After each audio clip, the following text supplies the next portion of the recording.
আমি এখন দক্ষিণ কোরিয়ার নাজু সিটির নাজু বাস স্ট্যান্ডে অবস্থান করছি। আমার পাশে যেই বিল্ডিংটি দেখতে পাচ্ছেন এটি হচ্ছে নাজু বাস টার্মিনাল। এখানে খুবই সুন্দর সুন্দর এবং উন্নত মানের বাস এখানে আছে বিভিন্ন ডিস্ট্রিক্টে যাওয়ার জন্য, বিভিন্ন প্রভিন্সে যাওয়ার জন্য। আমরা যদি বাস টার্মিনালে একটু ভিতরে যাই, আর এখান থেকে আমরা দেখতে পাচ্ছি ভিতরের দৃশ্যটি এটি, এবং এখানে কিছু অটোমেটেড মেশিন রয়েছে। ডিরেকশন দিলে টিকিট দিয়ে দেয় এবং টাকা বা স্ক্র্যাচ করা যায় এখানে বাস কার্ডের। এটি হচ্ছে ভিতরের দৃশ্য এটি। আর এখানে দেওয়া আছে বিভিন্ন সময় কখন কোন ডিস্ট্রিক্টে, বাংলাদেশের অনুযায়ী কোন ডিস্ট্রিক্টে বাস যায়। এটি হচ্ছে তার দৃশ্য এটি। আমি এখন এই বিল্ডিংয়ের অপোজিট বিল্ডিংয়ে যাচ্ছি। একটি নতুন নাজু বাস চলে আসছে, খুবই সুন্দর। সামনের দিকে এগিয়ে যাচ্ছি। বাস টার্মিনালের জাস্ট এই দিকে একটি নদী ধরনের আছে, বাট এখানে পানি নেই, তবে সুন্দর একটি ব্রিজ আছে সামনে।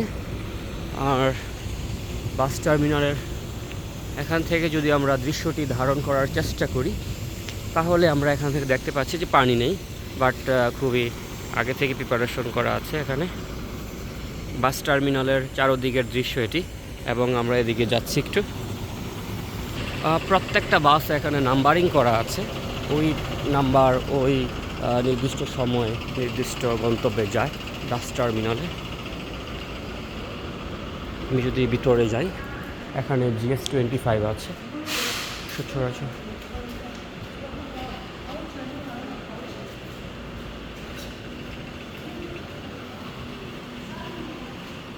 খুবই সব সময় পরিষ্কার থাকে, তেমন মানুষ নেই, তবে খুবই পরিচ্ছন্ন।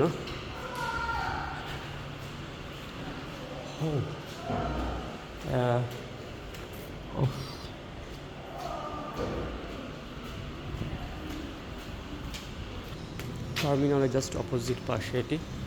এগুলো হচ্ছে ট্যাক্সি, খুবই সুন্দর ট্যাক্সিগুলো।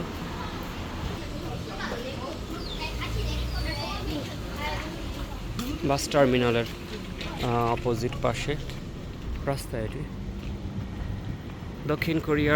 দক্ষিণ কোরিয়ার নাজু বাস টার্মিনাল থেকে আমি মোহাম্মদ আরিফুল ইসলাম বিদায় নিচ্ছি। Thank you for watching this video. আরও কিছু বাকি আছে। এই দেয়ালে কত সুন্দর সুন্দর দেয়ালে চিত্র অঙ্কন করা হয়েছে, দেখতে খুবই সুন্দর লাগে। এবং দক্ষিণ কোরিয়ার সংস্কৃতি, কৃষ্টি কালচার এবং রুচি, তাদের দৃষ্টিভঙ্গি এই দেয়ালগুলোতে ফুটে ওঠে।